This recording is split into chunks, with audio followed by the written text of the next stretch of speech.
Is this the best EV charger for electricians? If you're an electrician that installs EV chargers on a daily basis, you know it can get pretty confusing. With so many EV chargers on the market now, you no doubt want to know which one is best. So in this video today, we're going to show you why we think Hypervolt is the #1 option for electricians installing EV chargers. While we install the new Hypervolt Home 3 Pro, we'll tell you why it's so good in terms of its build quality, ease of installation, commissioning, and incredible customer service. And make sure you watch to the end, as we'll be showing you all of our best tips and tricks to installing EV charging points.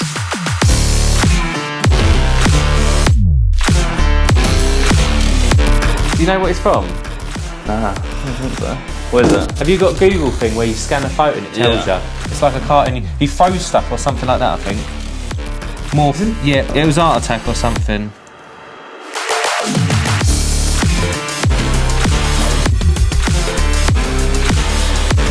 So this is the Hypervolt Home Pro, I believe it's called. And the first thing you're going to notice when you open it up and start feeling it is the build quality of it. It's a lot better than the old ones. So as you can see, this case is pretty solid, but we have done some extensive research on how tough this case actually is.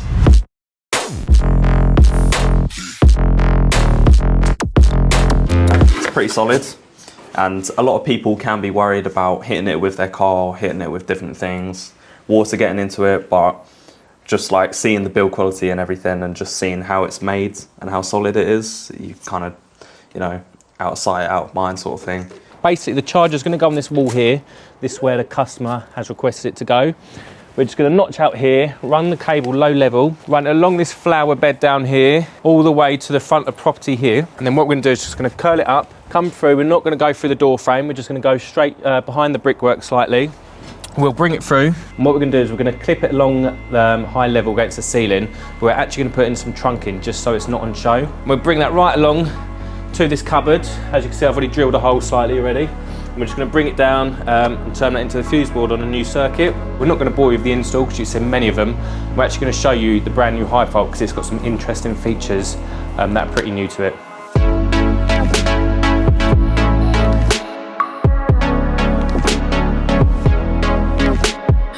This box, this pack out, is the absolute dream, mate. That bag is elite, right? Because I can fit this in the back of my bag as well as my impact. So I'm like equipped for every scenario. Like, oh, what are you doing? Fix a light, boom.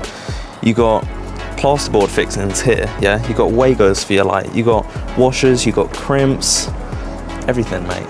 It's like the perfect tray. But it's just brilliant. So what I'm doing here, because this door frame, this used to be an old sort of cart lodge. This door frame's like a window base, big window base here. The size of the cart lodge is just literally bolted in. So there's no easy way to get the cable through without either drilling a hole through the frame, which obviously I don't really want to do. So what I'm doing is going to drill at an angle on both sides, just behind the frame, so I don't damage this at all, and it's just hidden behind the brickwork slightly. So obviously I'll drill from this side, then go around the other side, drill, and hopefully they'll meet up. This is my Jordan impression. Right, so we're mounting the charger now, yeah? And look at this quality. This is just, look, we got the, oh mate, this is just, oh yeah. Nah, but it is actually pretty good. That's gone up now. What I'm gonna do is see where the cable will land, poke through here like Luke was saying, and then just run it along the wall. I'm gonna see if I can drill through that pillar. If I can get it straight and through, I think it'll be nicer than just going round, because getting those bends, especially in the cold, it's gonna be a bit tough. So it might just be better trying to get it through.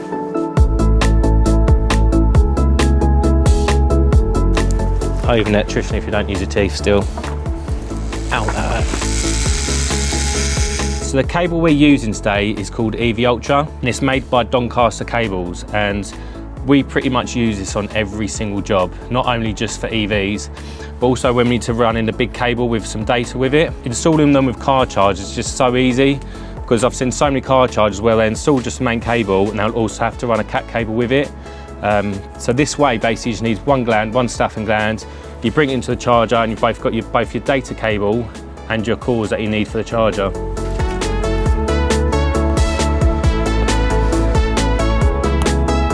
Ah, it's bent. That's why I wasn't going through, because it was just like What? It's gone through every brick wall I've done so far, fine.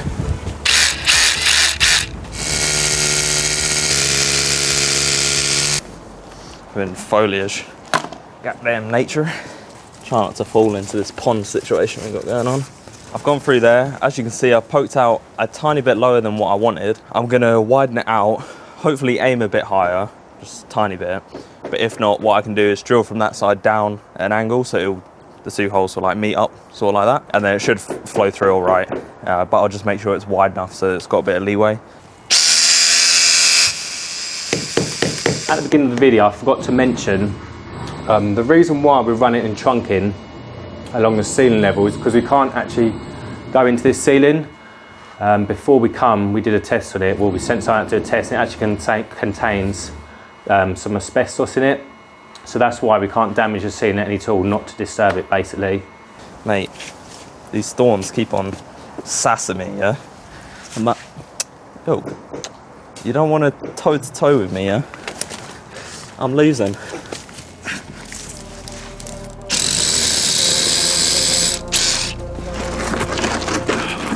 It can make us a drink, yeah? And we'll go. Come back to a nice hot cup of tea, mate. These flipping thorns, actually the bane of my existence. And yes. Right. Whoa! Yay! Ooh! I mean, you can get a bit more if you need it, but... Luke turned into a horse there. Mate, I'm gonna be done by lunchtime. No, we're not. I mean, yeah, oh mate, it's already 1. We best, oh, Yeah, oh but no mate, I think we're gonna have to stop filming, you know. People might think, but it says 9:14, but my clock is backwards. Because I'm left-handed, I read backwards. So it's actually 41:90. Which is obviously 1:30, so.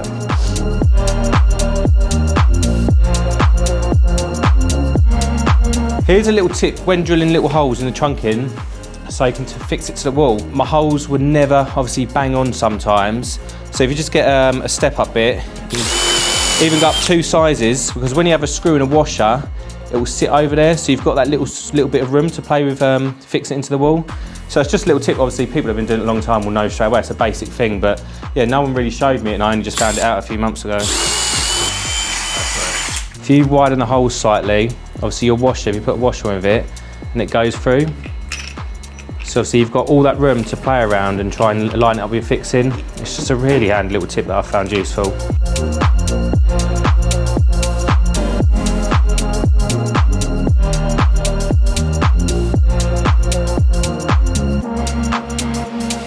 So this is why the tray is so goated, as the kids say. I've got a tray for screws and plugs, and then we're using D-lines as usual. They are pretty good actually. We've used them for quite a while now, but it's just handy that you can stick them on first, and then just, if you were to run in the cable later, the clip's already in place and it's just a matter of closing them in. Swish. So while Ruben's outside just finishing off that cable, I'm just going to come inside and start working the board, and mainly that's putting in a new RCBO for the circuit we're running in and just checking the overall condition.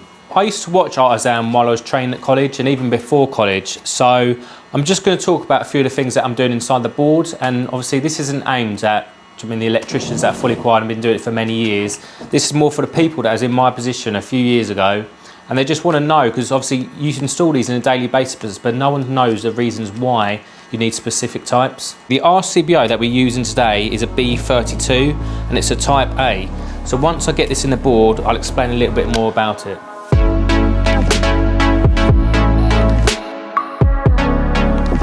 What's worse, wearing safety glasses or wearing sunglass safety glasses? Can't see nothing.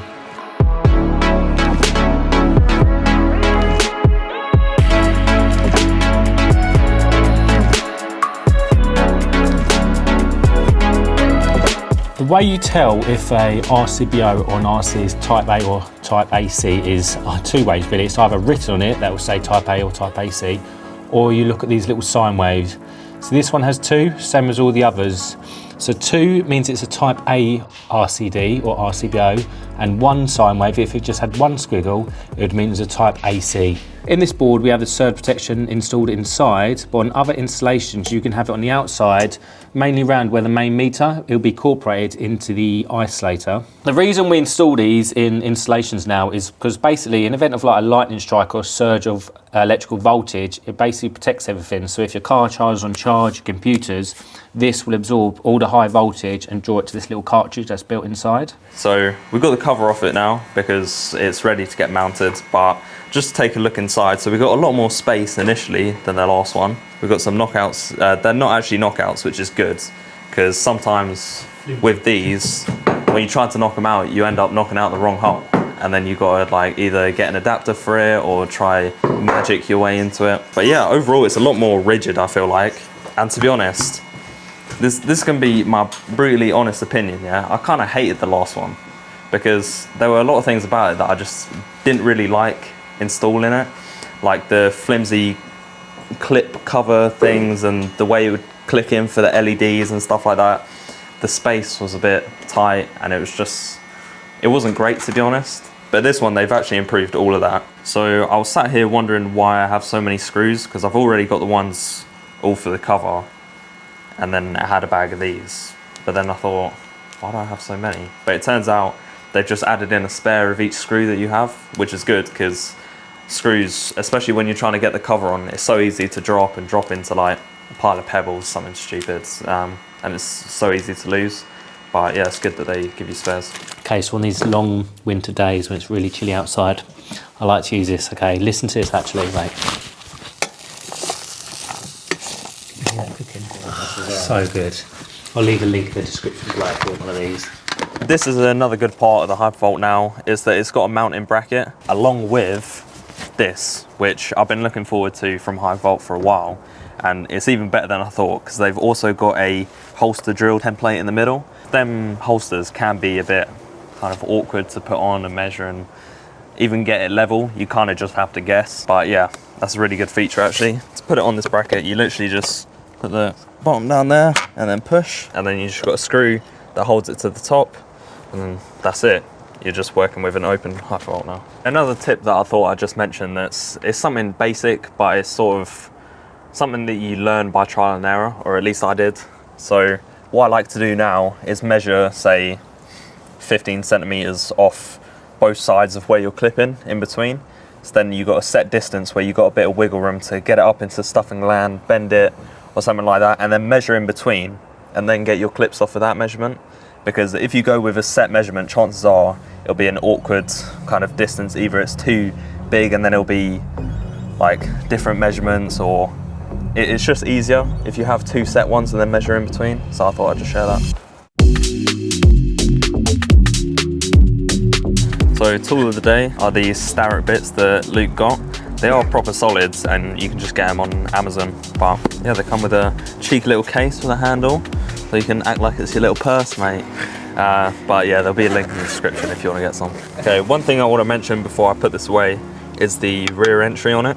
So on a few chargers, that's not actually a thing, it's rear entry, but on this one, it's pretty tidy. And I think the design, by the looks of things, it's supposed to help with water runoff. I'm not actually too sure on that. I could just be waffling.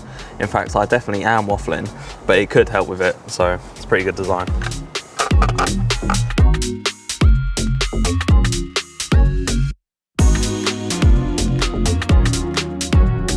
Usually how I measure the cables, like to cut them to length. What I'll do is I'll put them in how I want, so say like that, and then I'll cut one to about right, and then because they're right next to each other, I've cut the earth which is on the end. So if I cut the neutral and live slightly shorter because they're closer, then they should all line up and be equal. All the cables installed now, so we're just going to do a quick test on it. See R1, R2. Oh, look at that. So that gives us the R1, R2. Then we're just going to do a quick eye on it as well. 999. Perfect. All the readings okay, so it's time to get away in the board now.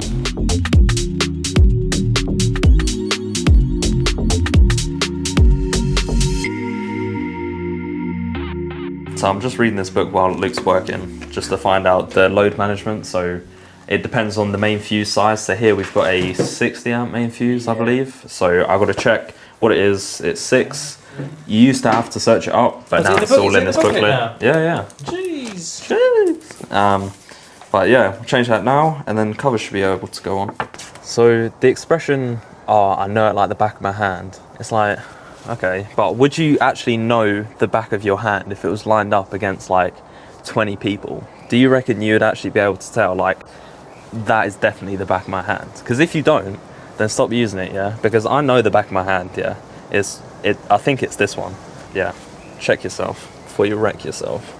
Big cameraman Max just informed me that I think Mythbuster did an episode on that actually, and apparently it was something like 90% actually did know the back of their hand. But if you're that 10%, yeah, stop using that phrase. I don't want to hear it. So it's similar dial to the last one. You just change this. I think it's got from 1 till 9, and it just, every number means a set amount of fuse size. Bang. Stick our screws in. Okay, so I'm amongst the trees, probably ruining the cameraman's focus right now. But I just fumbled the bag big time because I lost our spare screw, but I guess that's what it's there for. But we still got enough to screw it back, so it should be blessed.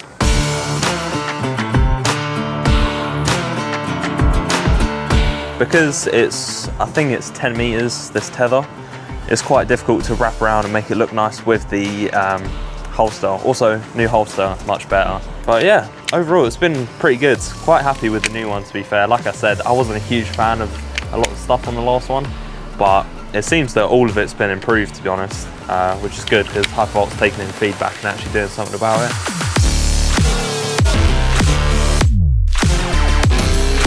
We've just finished installing it all now. It's all the way on the board. Reuben's done an amazing job out there getting it on the wall mounted. So now I'm just going to quickly talk you through the easy process of the installer app and getting it commissioned. So first up, you just load the app up, and like I say, welcome to the installer app, push start. This is searching for the charger now. Now, even though it's quite far down the garden over there, you can see it still found it straight away. You just click on that. So we just entered the customer's Wi-Fi password and login details. So now it's connected to the customer's Wi-Fi. So if you just push next onto the next screen. Okay, so after entering the client's email address and name, and I haven't shown you that obviously for personal reasons, it will bring you through to this screen. And on here you have testing mode. So once you click that on, it will show you the 60 amp limit, the 32 charger, and the CT it will bring up. But now it will also give you permission and authorization to go outside and do the testing on the actual EV itself. So if we go and do that now, and I'll show you how to do that. Charging status, light goes green, and displaying 235 volts. So we can just push test. That's it, that's trips, and that's gave us our RCD ramp test reading, which we need. Okay, we've now got all the readings that we need for the certificate and the commissioning. So if we just go back to the app here, push finish installation. So that's brought us back to the main menu. But if we click on it again, it should come up. So as you can see now, this one is now says it's adopted. So what we'll do is we'll get the client's phone and we'll get them to log on to it for themselves. I unadopted the charger now, and the customer simply went onto the app. It brought him to the main menu. It found his charger straight away, and all he did was click on it and push adopt. And then this is the user face, so you can see it's really clear to understand. You've got your charger, your energy usage, your analytics and your settings. So like here you've got your boost option, your plug and charge, and you can also lock and unlock your charger from here. So what we'll do is we'll take you outside, we'll plug it in, and we'll show you just a bit more how it works. So we've actually got our overpaid cameraman's car here, which we're going to use. So we're going to use this Tesla, and we're actually going to show you real world using it. Okay, so this doesn't apply to all cars, but it's just a Tesla. So what you do is you just unlock it, and it unlocks the flap. Plug that in. Waiting for car. Sick. Okay, so it's just been plugged in, and as you can see, it's charging at full capacity, which is 32 amps, but it's displaying 31. And as you can see here, clearly displayed how much it's charging and how much it's charged so far. One thing I must say about Hypervolt and the whole experience is their customer service. Like, I'm not joking, it is probably one of the best customer service I've had. Basically, I've rung them 3 times today. 2 times it was answered within 10 seconds, and the 3rd time it was 3 minutes. It actually says when you ring them how long you'll be waiting, and it's actually true to that word. So yeah, to be honest, their customer service is amazing. And one of the reasons why was because we had the CT round the wrong way. So when I was on the installer mode, it was coming up red, not displaying the CT, and that's because we had it in this terminal here and not in that terminal. So it's just an error that we've made, but like I said, They were straight on it straight away, and they're so helpful. Just playing around with this and the app sort of thing, it's very good and very informative. Even things like this, like settings, if you go on the car charger, here you have all your different settings, your LED modes. They have cool little functions like this, and you can change them over, and it'll do different things and flashing lights. Quite a little cool little thing. It will also show you on your analytics your charging. So every time you plug it in, it'll tell you exactly how much kilowatts you use, kilowatts an hour, and exactly the cost. So it saves a little big log down there. Overall, it's a very good app. It's very informative and it's very user friendly. So that's the end. Hopefully you learned something new, but we'll catch you in the next one.